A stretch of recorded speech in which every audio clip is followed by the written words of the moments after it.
السلام عليكم ورحمة الله وبركاته. الحمد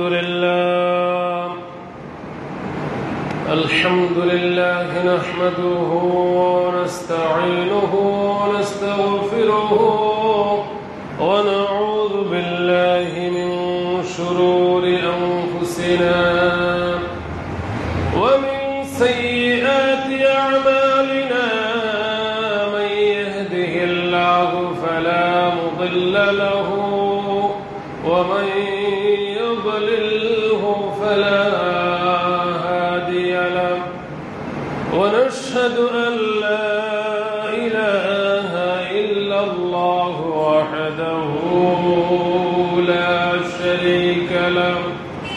ونشهد أن سيدنا وحبيبنا ومولانا محمد صلى الله تعالى عليه وبارك وسلم، الذي أرسله بالحق بشيرا ونذيرا وداعيا إلى الله بإذنه وسراجا منيرا.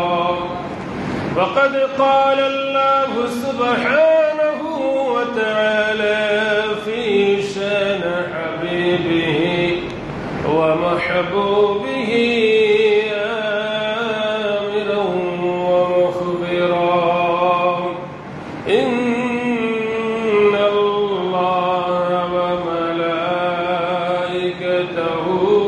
يصلون على النبي يا أيها الذين آمنوا صلوا عليه وسلموا تسليما. صلى الله على سيدنا محمد وآله وصحبه وسلم. صلى الله على سيدنا محمد وآله وأصحابه وسلم. اللهم صل على سيدنا مولانا محمد وعلى آل سيدنا مولانا محمد. اللهم صل على مولانا محمد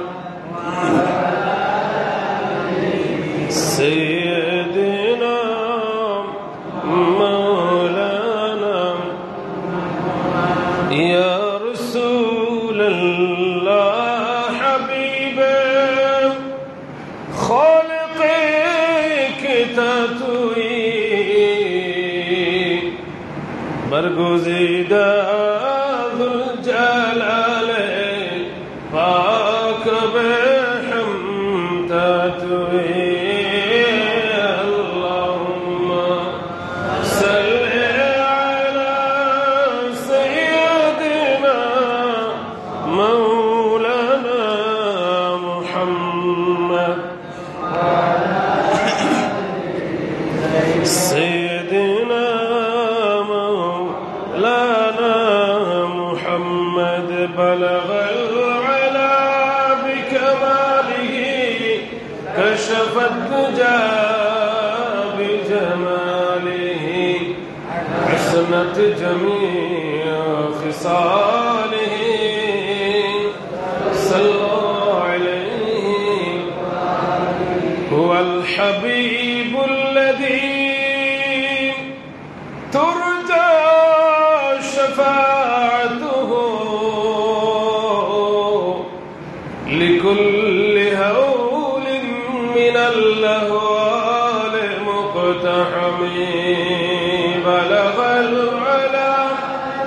بكماله كشف الدجى بجماله حسنت جميع خصاله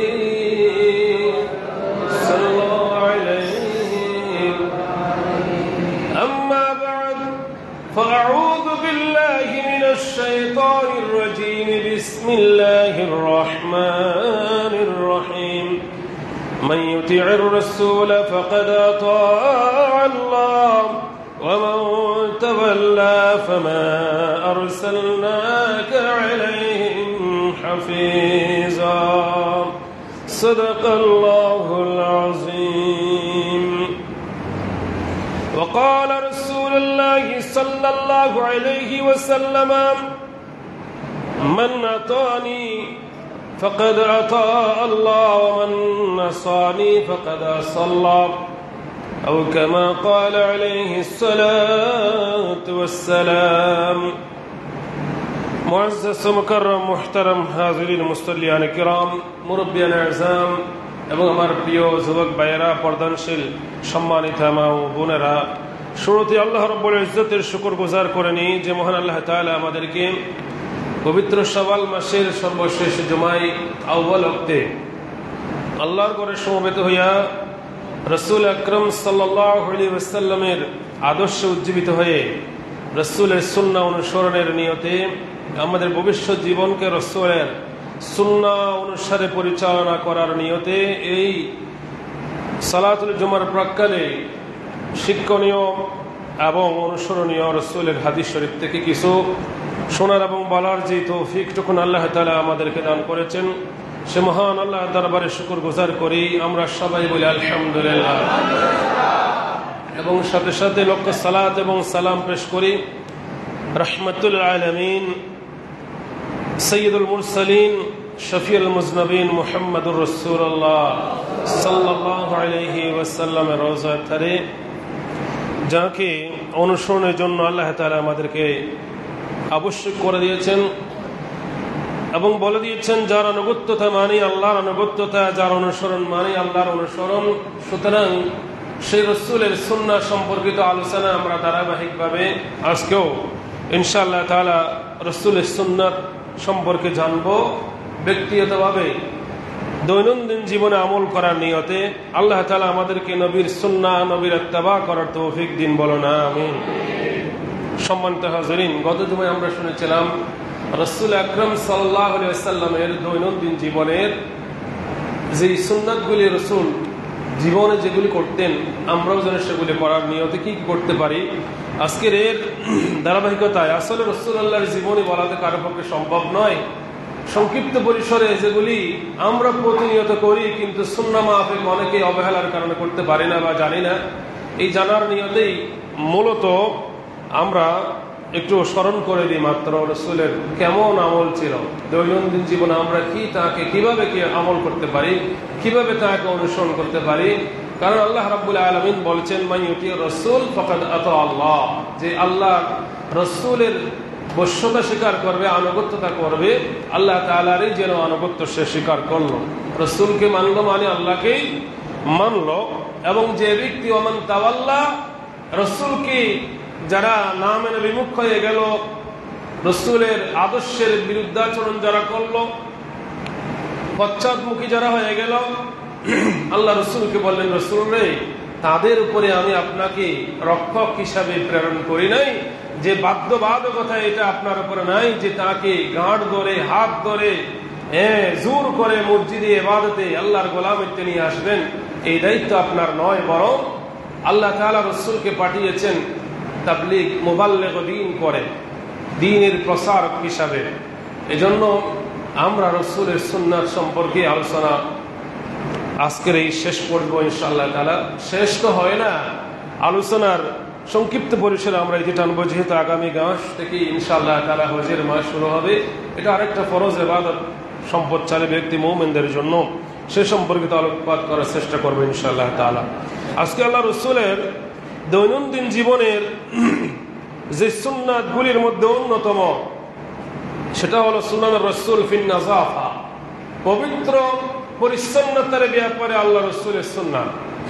রাসূল করিম সাল্লাল্লাহু আলাইহি ওয়াসাল্লাম ছিলেন একজন পরিচ্ছন্ন, সুশৃঙ্খল, সুবিন্যস্ত এবং সৌন্দর্যমণ্ডিত, সুঘ্রাণযুক্ত একজন মহামানব, মহান ব্যক্তিত্ব ছিলেন আমার রাসূল মুহাম্মদুর রাসূলুল্লাহ সাল্লাল্লাহু আলাইহি ওয়াসাল্লাম। সুতরাং তার উম্মত যারা, তারাও সেরকম রাসূলের সুন্নাহ অনুসরণ করে একজন পবিত্র মুমিন হয়ে, পবিত্র, পরিশুদ্ধ, সুশৃঙ্খল, একজন সুঘ্রাণযুক্ত মুসলমান হয়ে জীবন যাপন করবে। এটা আমরা রাসূল থেকে শিখেছি।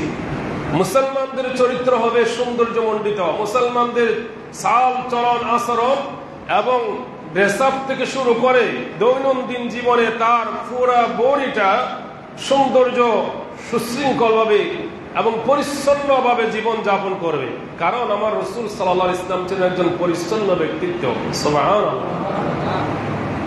এবং ফিতরতে ইসলামিয়ার অন্যতম, রাসূল বলছেন এটা শুধু আমি মুহাম্মদ সাল্লাল্লাহু আলাইহি ওয়াসাল্লাম দেখিয়েছি এটা নয়, বরং এটা স্বভাবগতভাবে একটা অবশ্যম্ভাবী একটা সুন্নতে মুআক্কাদার পর্যায়ে বলেন। ফুকাহায়ে কেরাম বলছেন এটা সাধারণ কোন সুন্নত নয়। এই হাদিসটা আমরা শুনবো। হযরত আয়েশা সিদ্দিকা রাদিয়াল্লাহু তাআলা আনহা হাদিস বর্ণনা করেছেন, যেটা সহিহুল মুসলিমের মধ্যে পাবেন। আর আবু হুরায়রা রাদিয়াল্লাহু তাআলা আনহু 5টি সুন্নতের কথা, ফিতরাতে ইসলামিয়ার কথা বলেছেন, যেটা বুখারী মুসলিম উভয় উল্লেখ করেছেন। তো এই আবু হুরায়রা রাদিয়াল্লাহু তাআলা আনহু কর্তৃক রওয়ায়াতকৃত এই 5টি আয়েশা রাদিয়াল্লাহু তাআলা আনহার বর্ণনাকৃত 10টির ভিতরে আছে। সুতরাং আমরা এই 10টি আলোচনায় হাদিসটা বললেই 5টে ঢুকে যাবে, কারণ আবু হুরায়রার হাদিসটা এখানে বর্ণিত হয়ে যাবে যদি আমরা আয়েশা সিদ্দিকা রাদিয়াল্লাহু হাদিসটা শুনতে পারি। সুতরাং আমি আয়েশা রাদিয়াল্লাহু হাদিসটাই শোনাচ্ছি, যেটাও মুসলিম শরীফের মধ্যে বর্ণিত রয়েছে।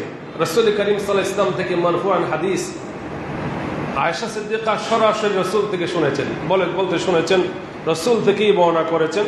আশরুম মিনাল ফিতরা, 10টি সুন্নাত, 10টি পবিত্রতার বিষয় এমন আছে যেগুলি একেবারে প্রকৃতিগতভাবে মানুষের জন্য তথা ফিতরাতে ইসলামিয়া হিসাবে মুসলমান হলেই পরে এই 10টি সুন্নাত তার ভিতরে থাকা লাগবেই। মুসলিম হলে পরে রাসূলের সুন্নাতের অনুসারী হতে হলেই, পরিচ্ছন্ন মুমিন মুসলমান হতে হলেই তাকে এই 10টি সুন্নাতের অনুসারী হতেই হবে। সুন্নাতে মুআক্কাদা, আবশ্যিকভাবে সুন্নাহ এটা করতে হবে। কারণ আমরা ফিতরাত যাকে বলি প্রকৃতিগতভাবে, সব আদমের সন্তান কিন্তু ফিতরাতে ইসলামের উপর জন্মগ্রহণ করে, ইসলামী প্রকৃতির উপরে জন্মগ্রহণ করে। প্রত্যেকটা শিশু ফিতরাতে ইসলামের উপরে জন্মগ্রহণ করে। আল্লাহ রাসূল বলছেন, কুল্লু মাউলুদিন ইউলাদু আলাল ফিতরাতি ফাআবাওয়াহু ইউহাব্বিদানিহি আও ইউনাসসিরানিহি আও ইউমাজ্জিসানিহি। প্রত্যেক আদমের সন্তান ফিতরাতে ইসলামের উপরে জন্মগ্রহণ করে ভূমিষ্ঠ হয়। তার ধর্ম, মৌলিকগত ধর্ম হলো ইসলাম, ইসলামিক ধর্ম নিয়ে দুনিয়াতে আসে। কিন্তু ফাআবাওয়াহু ইউহাব্বিদানিহি, তার মা বাপ তাকে ইহুদি বানাইয়া দেয়, আও ইউনাসসিরানিহি, অথবা নাসারা খ্রিস্টান বানাইয়া দেয়, আও ইউমাজ্জিসানিহি, অথবা অগ্নি পূজক বানাইয়া দেয়।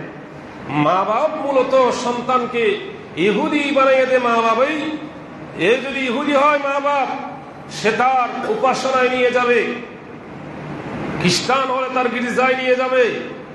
আর মাজুসি যারা ধর্ম, তারা অগ্নিকুণ্ড, অগ্নির পূজা যারা করে, এবং আমরা যারা অন্যান্য ধর্ম দেখতে পাই, হিন্দু ঘরে নিলে মন্দিরে নিয়ে যাবে, বৌদ্ধরা বেগুড়াটে নিয়ে যাবে।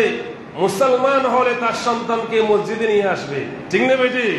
তার মানে মা বাবাই মূল কারণ ফিতরাত ইসলামের উপরে টিকে রাখার জন্য। যে ব্যক্তি, যেই মা বাপ সন্তানকে ইসলামিক শিক্ষা দিবে না, সে ইসলামিক শিক্ষার দিকে ধাবিত হবে। এই জন্য প্রত্যেকটি মা বাবার উপরে অবশ্য পালনীয় অন্যতম দায়িত্ব হলো সন্তানের উপরে যেমন পিতামাতার অধিকার, আবার পিতামাতার উপরে সন্তান সন্ততির অধিকার আছে না নাই? সন্তান সন্ততিকে মা দুধ পান করাবে, এটা সন্তান সন্ততির অধিকার, শিশুর অধিকার। খাদ্য পানীয় অন্ন বস্ত্র চিকিৎসার ব্যবস্থা করবে, এটা মাতা পিতার হক। মাতা পিতার উপরে, আবার এই সন্তানকে কোরআনের সাথে, আল্লাহর সাথে, নবীর সাথে পরিচয় ঘটিয়ে দেওয়ার দায়িত্ব মা বাবার। আপনার সন্তানকে কোরআন শিক্ষা দেওয়ার দায়িত্ব আপনার। আপনি আমি আমার সন্তানকে যদি কোরআন শিক্ষা দিতে না পারি, রাসূল আকরাম সাল্লাল্লাহু আলাইহি ওয়াসাল্লামের আদর্শ কি শিখাইতে না পারি, এই সন্তান যখন বড় হবে অনিসলামিক শিক্ষায় শিক্ষিত হইয়া, অথবা আধুনিক যেগুলি আমরা বলি আধুনিক শিক্ষায় শিক্ষিত হয়ে, আমরা আপনারা এখন বর্তমানে দেখতেছেন সন্তান ইঞ্জিনিয়ার, সন্তান ডাক্তার, সন্তান ব্যারিস্টার, সন্তান মস্ত বড় নেতা, মা বাবার খবর তো নেই না। সন্তান বিদেশের জমিনে অনেক কোটি কোটি টাকার মালিক, মা বাবার খবর রাখে না। এই মা বাবা কষ্টে দিনাতিপাত করে, অনেক শিক্ষিত সমাজের উচ্চ বংশের পয়সাওয়ালা এক সময় ছিল, আজ বৃদ্ধাশ্রমে খেয়ে না খেয়ে জীবন কাটাচ্ছে, আছে না নাই? কারণ কি যদি দেখতে চায় আপনি দেখবেন, এর অন্যতম কারণ ওই মা বাপ, যে মা বাপ এখন আফসোস করে বলেন, হায়রে সন্তানকে উচ্চ শিক্ষা দিয়েছিলাম, ব্যারিস্টারি পাস করার জন্য বিদেশে পাঠাইছিলাম, লন্ডন আমেরিকাতে পাঠাইছিলাম, উচ্চ ডিগ্রি নিয়েছে, অথবা দেশে থাকলেও উচ্চ শিক্ষার জন্য যা যা করার নিজের কষ্টার্জিত সব সম্পদ সন্তানের পিছনে বিনিয়োগ করেছিলাম, জায়গা সম্পদ বিক্রি করেছিলাম, এই সন্তানকে অনেক বড় করব, আমার টার্গেট ছিল দুনিয়াতে অনেক প্রসিদ্ধি লাভ করবে। ঠিকই সন্তান বড় হয়েছে, কিন্তু তার ভিতরে ইসলামী শিক্ষা আমি দিতে পারি নাই। ইসলাম কি বলেছে, ধর্মীয় শিক্ষা যেটা ধর্মের মুঠো, তাকে আমি কাছেও যেতে দিই নাই। এই সন্তানকে রাসূল কি জিনিস সেটা শিখাই নাই, আল্লাহর কোরআন কি সেটা শিখাই নাই। দুনিয়ার অনেক উচ্চ ডিগ্রি নিয়েছে, কিন্তু আল্লাহকে ভয় না করার কারণে, নবীর আদর্শ না জানার কারণে ওই সন্তান মা বাবার প্রতি বিন্দু মাত্র দায়িত্ব পালন করে না। আবার দেখবেন অধিকাংশ কিন্তু পয়সাওয়ালা ছিল, অনেক শিক্ষিত শ্রেণীর মানুষরাই বৃদ্ধাশ্রমে বড় বড় পয়সা ডিগ্রিধারীরাই বৃদ্ধাশ্রমে বেশি। গরিবের সন্তান দেখবেন সারাদিন পরিশ্রম করে, দিন মজুর করে, অথবা ছোটখাটো চাকরি করে, দেখবেন এই সন্তান সারাদিন পরিশ্রম করার পরে যে ঘুরি সে বাড়িতে খানা পিনা নিয়ে যায়, নিজের মা বাপকে সাথে নিয়ে কি প্লেটে একসাথে খায়, ঠিক না বেটি? কারণ কি সে ছোটকাল থেকে আদর্শ শিক্ষা দিয়েছিল। ওই বাপ গরিব হতে পারে, অল্প বা মধ্যবিত্ত নিম্নবিত্ত হতে পারে, এই সন্তানকে সে কষ্ট করে হলো মাদ্রাসায় মক্তবে পাঠাইছে, এই সন্তানকে কোরআন শিখাইছে, নবীর আদর্শ শিখাইছে।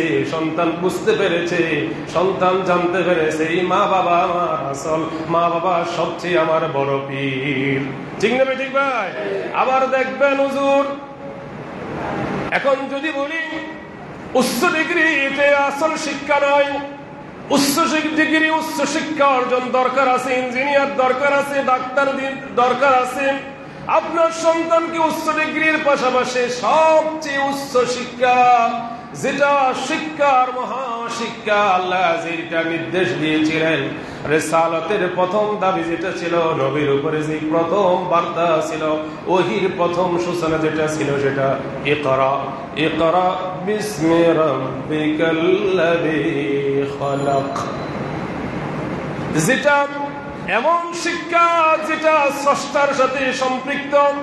স্রষ্টা আমাদেরকে এই আল্লাহর পরিচিতির সাথে যায় শিক্ষা, পরিচিতি সম্বলিত, সেটা যদি আমি শিক্ষা দিতে পারি, এই সন্তান বুঝতে পারবে যে আমারও একদিন বুড়া হওয়া লাগবে, আমার সন্তান আমার সাথে আচরণ করবে, কারণ এক আল্লাহ তো আছেন, এক আল্লাহ থাকবেন, এক আল্লাহ ছিল।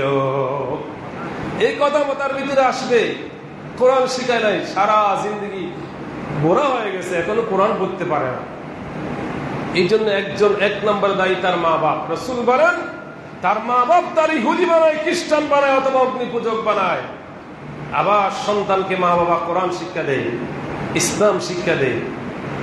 আপনার ইন্তেকালের পরে ধন ভান্ডার, ডিগ্রি, পদবি, ক্ষমতা, নেতৃত্ব, জনবল সব কিছুর একটাও কিন্তু কোনো কাজে আসবে না। কোনো কাজে আসবে? কোটি কোটি টাকার ব্যাংক ব্যালেন্স তখন আপনার নামও থাকবে না, ওয়ারিশ আপনার নমিনি অথবা আপনার ওয়ারিশটাই পাবে, আপনি আর মালিকটাই কিছু করতে পারবেন না, এগুলি আপনারই নয়। এখন কি আপনার কি লাভ হবে? যদি আপনার লাভ যদি চান, রাসূল আকরাম সাল্লাল্লাহু আলাইহি ওয়াসাল্লাম বলেন, সন্তানকে এমন শিক্ষা দিন যে সন্তান আপনার মৃত্যুর পরে আপনাকে বলবে না, আপনার কবরের পাশে গিয়ে অথবা যেখানেই থাকুক সেখান থেকে বলবে, মালিকের কাছে আরজি করবে, বলবে রব্বিরহামহুমা কামা রাব্বায়ানি সগীরা। এই দোয়া শিখাইতে হবে তো ভাই, এটা মা বাবার দায়িত্ব। রাসূল সাল্লাল্লাহু আলাইহি ওয়াসাল্লামের আদর্শ যদি আমরা শিখাইতে পারি, শিখতে পারি, আমল করতে পারি, নিজের লাভ সবচেয়ে বেশি। সুতরাং প্রত্যেকটি মুসলমানের এটা অবশ্যম্ভাবী, আবশ্যক, অনুসরণীয় সুন্নাতের মধ্যে অন্যতম 10টি। এই হাদিস থেকে 10টি কথাই শুনবো। আমার মা উম্মাহাতুল মুমিনিন আয়েশা সিদ্দিকা রাদিয়াল্লাহু তাআলা আনহা বলেন, রাসূল বলেন, ফিতরাতে ইসলামের 10টি হলো ফিতরাতে ইসলাম, ইসলামের বৈশিষ্ট্য সুন্নাহ মুআক্কাদা। একটা হলো কাসসুশ শারিব, কাসসুশ শারিব সিরিয়াল ভাবে আমরা বলবো, তাইলে মুছ কাটো করা, মুছ কি করা, খুব খেয়াল করবেন। 1 নম্বরে মুছ কাটো করতে হবে। গুফ আর কি, গুফ রাখা যাবে না, লম্বা করেন। আবার ক্লিয়ার ভাবে শেভ করাও সুন্নাত নয়, কতটুকু কাটবেন। এই যে আপনার টুটের উপরে সাফাতাই, আপনার টুটের উপরে একটা বর্ডার আছে না নাই? একটা বর্ডার আছে, কিন্তু আল্লাহ তাআলা একটা গাইডলাইন দিয়েছেন, একটা বর্ডার দিয়েছেন। এই যে ঠোঁটের উপরে যে বর্ডারটা আছে, লাইনটা আছে, এর উপরে আপনার গুফ থাকবে, এর উপরেই থাকবে, খাটো করতে হবে। এর নিচে গেলে আপনি যখন পানি পান করবেন অথবা কি ভাত খাদ্য খাবেন, এগুলি আপনার গুফের সাথে লাগবে। এই গুফের মধ্যে রাসূলের সুন্নতের ভিতরে কি সায়েন্টিফিক কল্যাণ রয়েছে দেখুন। এখানে আপনি পান করতেছেন গুফওয়ালা, এমন ভাবে আপনি পান করছেন গুফের যা আছে সবগুলি ধুইয়ে আপনার পেটে ঢুকতেছে। এই গুফটার ভিতরে কিন্তু যত রকমের জার্ম, ধুলাবালি সবগুলি লাগবেই। এই যে আমরা এখন কথা বলতেছি বা বসতেছি, ঘাম আছে না নাই? প্রত্যেকটি পশমে পশমে ঘাম, প্রত্যেকটি পশমের নিচ থেকে, খুব থেকে, এখান থেকে বের হয়, ঘাম বের হয়। এখন আপনি খাচ্ছেন ঘাম শুদ্ধ ময়লা যুক্ত, ধুলাবালি সহ আপনার গ্লাসের পানির সাথে আপনার পেটে চলে যাচ্ছে। লাভ হবে না ক্ষতি হবে? যদি এটা কেটে দেন, রাসূলের সুন্নাত দেখুন, এই গুফটা যদি আপনার খাদ্য পানীয়ের সংস্পর্শে না আছে, তাহলে এই জার্মগুলি আপনার পেটে যাবে না। নিজের লাভ তো হবে, পক্ষান্তরে আপনার পরিচয় যে মুসলমানরা লম্বা গোফ রাখে না। নবীজি লম্বা গোফ রাখেন নাই, সাহাবায়ে কেরামরা এই জন্য রাখেন নাই যেহেতু রাসূল নিষেধ করেছেন। আল্লাহর ওলিরা যুগ যুগ ধরে যত আউলিয়ায়ে কেরাম, উলামায়ে কেরাম, মুহাদ্দিসিন, মুফাসসিরিন কেরাম, ফুকাহায়ে কেরাম, মুমিন যারা সত্যিকার কেউ এই লম্বা গোফ রাখেন না। এই কারণ নবীজি বলেন, কেটে দাও, কেটে দাও। এখন আপনি, আমি উম্মতে মুহাম্মাদি, আমি সুন্নি, আমি আহলে সুন্নাতের দাবিদার, আমি মুসলমান দাবিদার, আমি ইমানদার দাবিদার, কিন্তু মস্ত বড় লম্বা, মস্ত বড় বড় গোফ। তাহলে সুন্নি হলাম না, সুন্নতের বিরুদ্ধাচরণ করলাম। বিরুদ্ধাচরণ করলেন না? যাদের আছে কেটে ফেলবেন ইনশাআল্লাহ, বলেন ইনশাআল্লাহ কেটে ফেলবেন। আল্লাহ রাসূলের হাদিস শুনবো, এই জন্য মানবো, এই নিয়তে কেটে ফেলবেন। এত লম্বা মোষ হাসে না কাঁদে বুঝতেও পারা যায় না, কিরে বাজি, রুচিটা কেমন। আরেক 2 নাম্বার হলো, এগুলি অনেক ব্যাখ্যা সাপেক্ষ, এরপরও মূল কথাগুলি বলে যাচ্ছি। ওয়াইফাউল লিহয়া, দাড়ি লম্বা করা, দাড়িকে ছেড়ে দেয়া, দাড়ি ছেড়ে দেয়া। মুছ খাটো করা, দাড়ি কি করা, ছেড়ে দেয়া। নবীজির সুন্নাতের ফিতরাতে ইসলাম শুধু রাসূলের সুন্নাত না, এটা যুগ যুগ ধরে ফিতরাত। আদম সফিউল্লাহ থেকে মুহাম্মদুর রাসূলুল্লাহ সাল্লাল্লাহু আলাইহি ওয়াসাল্লাম পর্যন্ত সমস্ত নবী এবং নবীদের উম্মতের ফিতরাতে ইসলাম, আল্লাহর পছন্দনীয় একটা সুন্নাহ আদর্শ প্রকৃতি। দাড়ি রাখতে হবে মুসলমানদের বৈশিষ্ট্য। পুরুষদের সৌন্দর্যতা এবং দাড়ির যে কি উপকারিতা, একটু সার্চ দিবেন গুগলে সার্চ দিলে পেয়ে যাবেন দাড়ির উপকারিতা। এই যে ঠান্ডাজনিত ওইগুলির থেকে বাঁচায়, সমস্যা থেকে বাঁচায়। সবচেয়ে বড় হলো পুরুষ আর নারীর মধ্যে পার্থক্য নির্ণয়কারীর অন্যতম মাধ্যমে দাড়ি আর গোঁফ। এবং সৌন্দর্যের জন্য আমার দিকে তাকান না, আমার যদি দাড়ি না থাকতো কি অবস্থা হইতো, কি রকম লাগতো। অথবা আমার যদি দাড়ি না থাকতো কেউ কি নামাজ পড়তেন? কিরে বাজে ফতোয়া দেন না, ইমাম সাহেবের যদি দাড়ি না থাকে কেউ নামাজ পড়বে? একেবারে মদিনা ইউনিভার্সিটি থেকে ডিগ্রি নিয়ে আসলো তো পড়বেন না। কারণ কি? বলে যে হুজুর তো সুন্নতই নেই, সুন্দর লাগে না। তাইলে এই দাঁড়িয়ে ইজ্জত দিল, এই দাঁড়িয়ে সৌন্দর্য মণ্ডিত করলো, এই দাঁড়িয়ে আমার সবার কাছে গ্রহণযোগ্যতা ইজ্জতের কারণ হলো প্রত্যেকটি মুসলমানের ব্যাপারে। এটা কি শুধু দাঁড়িয়ে ইমাম সাহেবের জন্য? কিরে বাপ, কার জন্য? সবার মুসলিম মিল্লাতের জন্য। এখন আমরা শুধু ইমাম সাহেবের জন্য। যে ইমাম দাড়ি রাখে না, ফতোয়া আসলো তার পিছনে নামাজ পড়া মাকরুহ তাহরিমি। একবার দুইবারের পরে আর নামাজ পড়া যাবে না, তিনবারে বারবার করতেছে। তাইলে বলে যে ফাসিক হয়ে গেল। বলে কি বলে না? এটা ফুকাহা কেরামদের কথা। তো একজন ইমাম সাহেব যদি দাড়ি না রাখার কারণে ফাসিক হয়ে যায়, নামাজ পড়া যায় না, তার পিছনে নামাজ না পড়ি আমরা, আপনি মুসলমান, আপনিও একই নির্দেশ আপনার একই ছিল। আপনার নবীও এক, ইমাম সাহেবের নবীও এক। আপনিও জান্নাতে যাইতে চান, ইমাম সাহেবও জান্নাতে যাইতে চায়। সবার টার্গেট একটা, নবীর অনুসরণ করে আল্লাহর অনুসরণ করা। তো ইমাম সাহেবের ব্যাপারে আলাদা, আপনার জন্য আলাদা কেন? আলাদা কোনো বিষয় আছে এখানে? তাহলে রাখবেন। নবীজি বলেন দাড়ি ছেড়ে দাও। এখন আসবে এখন ইখতিলাফ, কতটুকু ছেড়ে দিব। যাক, এখানে ফুকাহা কেরামদের সাহাবীদের আমলের ভিতরে তারতম্য দেখা যায়। সবচেয়ে বড় কথা হলো দাড়ি রাখে দিবেন। দাড়িটা কি? দাড়ি রাখার স্টাইলও কিন্তু ভিন্ন হয়ে গেছে। আসলে আমরা দাড়ি কিভাবে রাখবো? কেউ বিশেষ করে আরাবিয়ান স্টাইল রাখে বলে। এই যে টুকনির উপর একটু করে রাখে, পেঁয়াজের মাথা আছে না, কিরে বা আছে, এগুলি কি দাড়ি স্টাইল? এগুলি কি করতেছে? দাড়ি কাকে বলে? লাহিয়া কাকে বলে? লাহিয়া কাকে? এই দাড়িটা কোথায় রাখবে, কতটুকু রাখবে? লাহিয়ার সংজ্ঞা হলো মা নাবাতা আলাল যিকনি ওয়াল লাহিয়াইনি,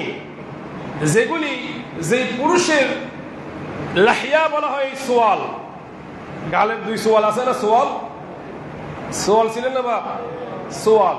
এবং যিকন বলা হয় তুতনির উপরে এবং সোয়ালের উপরে যেগুলি উৎপন্ন হয় বা গজায়, যেই ভ্রু বা যেই কেশ তুতনি এবং সোয়ালের উপরে গজায়, সেগুলিরই বলে লাহিয়া।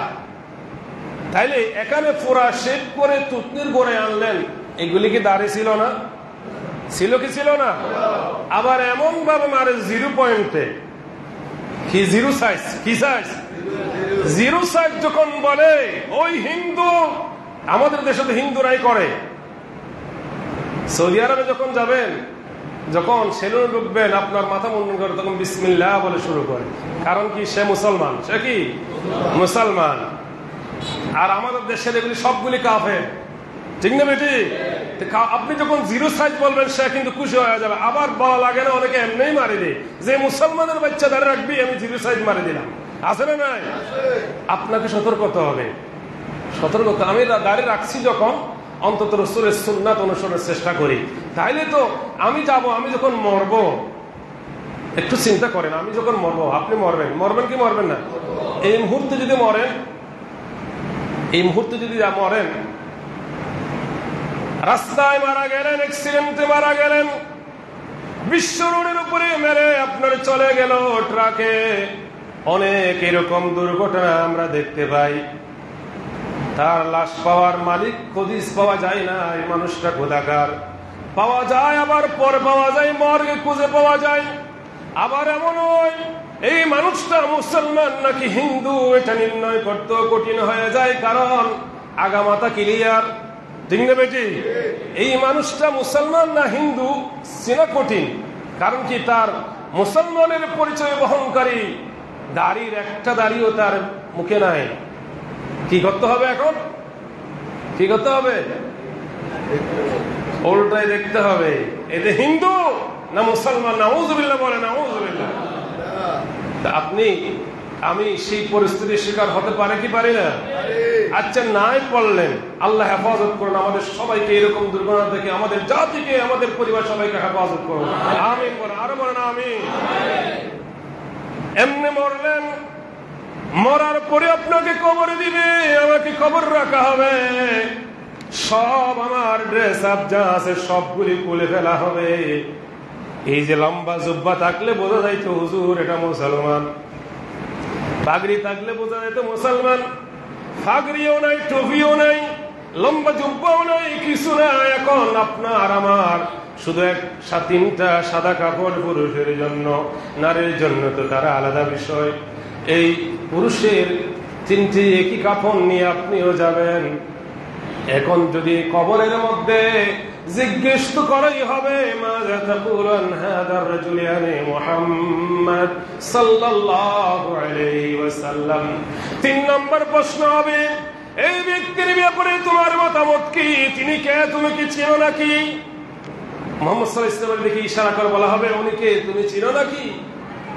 তখন ওই বান্দা যদি রাসূলের সুন্নাতের অনুসরণকারী হয়, জীবনভর রাসূলকে মহব্বত করে চলেছে, নবীজির উপরে দরুদ শরীফ পড়েছে, নবীজির উপরে সুন্নাহ অনুসরণ করে চলেছে, ওই ব্যক্তি সাথে সাথে বলবে ওয়া নবিয়ুনা মুহাম্মাদুর রাসূলুল্লাহ সাল্লাল্লাহু আলাইহি ওয়াসাল্লাম।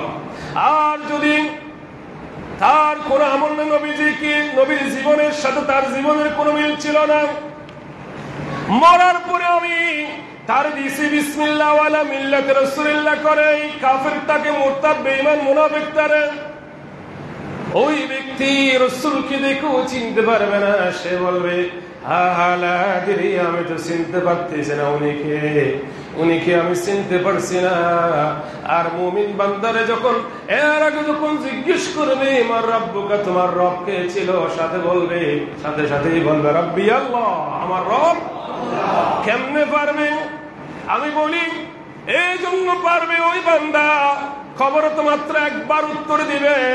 খবরের আগে যখন দুনিয়াতে ছিল, সে ফজর থেকে শুরু করে শাহ পর্যন্ত, অথবা যারা আরো বেশি বেশি ইবাদত করে তাহাজ্জুদ সহ প্রত্যেক ওয়াক্তে, প্রত্যেক রাকাতে, প্রত্যেক রুকুতে, প্রত্যেক সিজদাতে সে বলেছিল রব সুবহান রাব্বিয়াল আযীম, সুবহান রাব্বিয়াল আ'লা, রাব্বিয়াল আ'লা, আমার মহান রব তিনি মহাপবিত্র। ওই আল্লাহকে তো মহান রব হিসেবে দৈনন্দিন প্রতিনিয়ত করেছে, খবর এখানে চিনতে বলতে পারবে না। ওই ব্যক্তির জন্য সহজ হয়ে যাবে, কারণ দুনিয়াতে প্রতি ওয়াক্তে সে রব হিসেবে আল্লাহকেই মানছে, স্বীকার করেছে, বলেছে, উচ্চারণ করেছে। ঠিক না বেটি? আর যে ব্যক্তি জুমার নামাজ গেল, আল্লাহর রব হিসেবে মানল না, স্বীকার করলো না, সে কিভাবে বলবে?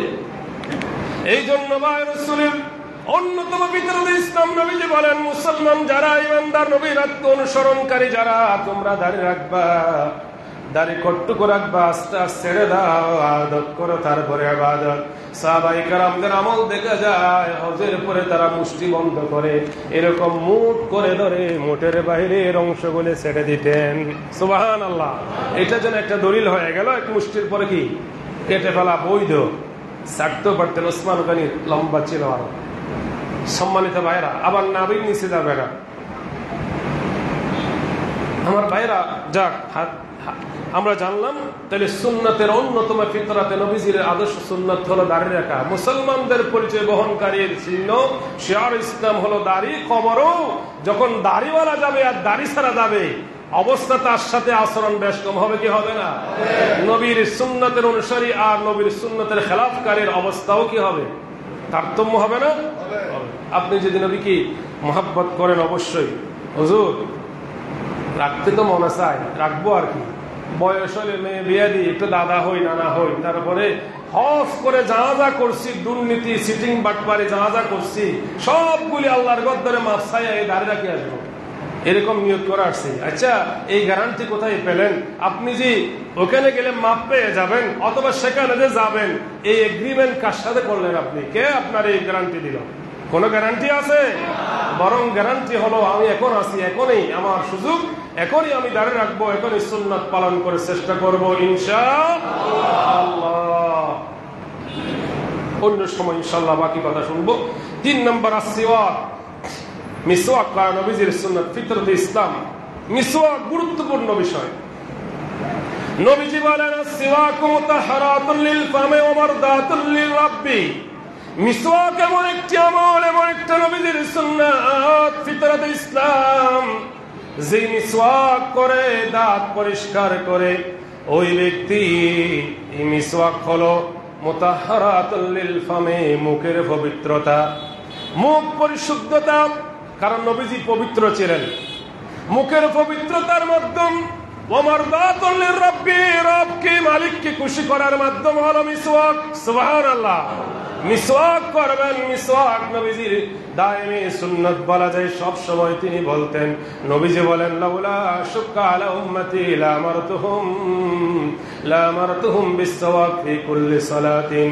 আমার উম্মতের যদি কষ্ট না হইতো, আমি রাসূল আমার উম্মতদেরকে নির্দেশ দিয়েছিলাম, নির্দেশ দিয়ে যেতাম তারা যেন প্রত্যেক নামাজের সময় ওযু যখন করবে প্রত্যেক ওয়াক্তেই অবশ্যই মিসওয়াক করবে, নির্দেশ দিয়ে যেতাম।